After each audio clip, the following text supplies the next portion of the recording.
Se você decidir dar uma navegada no Google Maps pela Coreia do Norte, perceberá um retângulo branco comprido junto ao porto de Mount Kumgang. Aquilo não é um super iate ou um navio, e sim o primeiro hotel flutuante do mundo. Ele foi projetado na Suécia, construído em Singapura, inaugurado na Austrália, realocado para o Vietnã e depois para a Coreia do Norte. Este hotel, de 7 andares, viajou cerca de 15 mil quilômetros em uma década. No início dos anos 80, um cara chamado Doug Tarka decidiu trazer turistas para Townsville, na Austrália, não muito longe da Grande Barreira de Corais. Tarka era mergulhador profissional e queria encontrar a melhor maneira de mostrar a famosa atração aos turistas sem prejudicar os corais de forma alguma. Primeiro, ele começou a fazer passeios pelos corais e em um catamarã com fundo de vidro. Então, decidiu deixá-los não apenas ver o Recife, mas também ficar nele em vários navios de cruzeiro atracados ao longo da costa. Essa ideia não deu certo, pois não era muito prática. Alguns meses depois, Tarka foi ainda mais longe. Ele se concentrou na construção do primeiro hotel flutuante do mundo. Ele estava pensando em como colocar a ideia em prática, quando uma empresa sueca entrou em contato. Eles eram especializados em dormitórios flutuantes para plataformas de petróleo e, juntos, concluíram que a mesma tecnologia seria perfeita para o futuro Flotel. Design, ok. Próximo passo, a construção. Foi aí que entrou em cena uma empresa de Singapura. Por generosos 20 milhões de dólares, equivalente ao dobro hoje em dia, eles construíram um hotel inovador. Mas foi aí que o ambicioso projeto encontrou o primeiro de muitos problemas. Por causa de alguns empecilhos contratuais, a entrega foi atrasada em mais de meio ano. Ao contrário de um navio de cruzeiro, o hotel flutuante não conseguia se mover sozinho. Então, quando ele ficou pronto e todos os percalços foram resolvidos, um grande navio para cargas pesadas o rebocou pelos seus primeiros 4 mil quilômetros. Ou seja, todo o caminho até a Austrália. Naquela época, a notícia já havia se espalhado.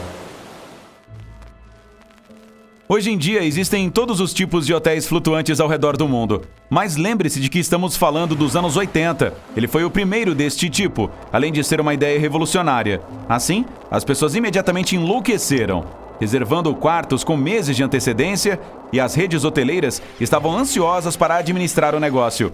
A Four Seasons acabou vencendo essa concorrência, e assim, tudo estava pronto para sua chegada. No início de 1988, o hotel flutuante John Brewer Reef finalmente chegou a Townsville. 6 âncoras pesadíssimas foram usadas para mantê-lo no lugar. Era para ser um daqueles destinos dos sonhos que você colocou em sua lista de desejos. 200 quartos de última geração, um teatro com 100 lugares, restaurantes de primeira classe com os mais frescos frutos do mar, heliporto, biblioteca, sala de jogos, boate, academia, sauna, piscina de água doce e quadra de tênis flutuante ao ar livre. E é claro, a principal atração seria observar a Grande Barreira de Corais. Os hóspedes desceriam de seus quartos para o café da manhã em um elevador panorâmico com vista para aquele lugar de tirar o fôlego. Em seguida, desceriam mais profundamente em um submarino com fundo de vidro, ou pulariam direto de uma plataforma para um mergulho casual no meio do oceano. Aqueles que não quisessem entrar na água poderiam simplesmente se divertir na área de observação subaquática dentro do hotel. Eles poderiam passar horas olhando para corais coloridos, mariscos gigantes, tubarões de Recife caribenho, estrelas do mar azuis e inúmeras outras formas de vida marinha fascinantes. Quando esse sonho estava a apenas um passo de distância, a própria Mãe Natureza interveio e interrompeu a abertura. Uma tempestade tropical com ventos de até 100 km por hora atingiu a área. Ela danificou seriamente a piscina, afundou o observatório subaquático e arruinou o barco de transporte dos hóspedes. Eles conseguiram fazer as coisas voltarem ao normal suficientemente rápido, mas esse atraso custou milhões aos proprietários. O inverno teria sido a época perfeita para abrir um hotel para os hóspedes do hemisfério norte que desejavam um pouco de sol. Em março de 1988, o Flotel finalmente foi inaugurado com 85% dos quartos ocupados. O preço de até $1.100 por diária não assustou os mergulhadores entusiasmados. Eles também tinham que pagar mais $120 pelo transporte de barco de 90 minutos até o hotel, que ficava a 70 quilômetros da costa. Havia também a alternativa de transporte de helicóptero de 20 minutos, que custava o dobro. Mesmo todo esse dinheiro, não foi suficiente para manter o hotel à tona por muito tempo. Os proprietários tiveram que gastar muito dinheiro para manter os padrões ambientais na área dos corais. Eles não podiam usar uma tinta comum mais barata no casco. Todos os resíduos eram processados antes de serem descartados a quilômetros de distância dos recifes. Todo o lixo tinha que ser levado para o continente. Eles até tiveram que abrir um laboratório para pesquisadores marinhos se certificarem de que o hotel não fazia mal às aves marinhas. Ainda assim, todos esses esforços não conseguiam manter os corais se desenvolvendo incessantemente.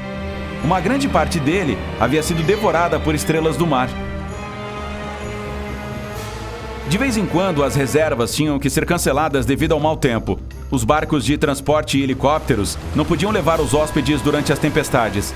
Aqueles que chegavam no hotel muitas vezes reclamavam que ele não atendia às expectativas. Alguns ficavam mareados e outros apenas entediados mesmo. Depois que os hóspedes terminavam de mergulhar, não havia muito mais o que fazer a bordo. Como lembrou um ex-funcionário, até mesmo as pizzas trazidas de helicóptero não conseguiam deixá-los felizes e entretidos adequadamente. Com tudo isso, o esplendor não durou muito. Como as instalações flutuavam no meio do nada, suas opções de vista eram o mar e mais 2 partes de... sim, mar. Em setembro de 1988, quando pensavam que as coisas não poderiam piorar, alguns hóspedes encontraram 100 mil peças de munições antigas enquanto mergulhavam a 3 quilômetros de distância do hotel. Nada poderia realmente compensar esse incidente. Mesmo quando eles baixaram o preço da diária de um quarto duplo para $130, a ocupação ficou abaixo de 25%. Os proprietários do hotel estavam perdendo dinheiro loucamente, então decidiram vendê-lo para uma empresa japonesa em 1989. O Flotel mal havia passado um ano na Austrália e já estava se mudando para a cidade de Ho Chi Minh, no sul do Vietnã. O país passava por um verdadeiro boom turístico naquela época, mas carecia de acomodações luxuosas para hóspedes estrangeiros. Quando chegou ao Vietnã após viajar 5.000 quilômetros, o Flotel foi reformado para ficar com um aspecto mais local e recebeu um novo nome, The Saigon Floating Hotel, ou o Hotel Flutuante Saigon. Ele se tornou um dos locais de diversão noturna mais populares da região. Os novos proprietários acrescentaram novas discotecas e 400 funcionários altamente treinados mantinham os quartos e instalações impecáveis e confortáveis. O hotel permaneceu como o favorito de todos por mais de 9 anos. Em 1997, mais e mais hotéis de luxo surgiram na área de Ho Chi Minh. Empresas estrangeiras também construíram novos hotéis muito legais e de categoria superior. Os proprietários japoneses do hotel flutuante tentaram acompanhar a nova concorrência por mais alguns anos, mas infelizmente desistiram. Ele acabou sendo vendido para a Hyundai Asan, uma empresa sul-coreana que desenvolve projetos de investimento no norte. O hotel fez uma curta viagem nostálgica até Singapura para reformas. De lá, foi para seu novo local, na região turística de Monte Kungang, na Coreia do Norte. Mais uma vez, ele mudou de nome e se tornou incrivelmente conhecido entre os norte- e sul-coreanos. Isso foi durante um experimento de turismo mútuo entre ambos, e muitas famílias chegaram a se encontrar lá depois de anos sem se verem.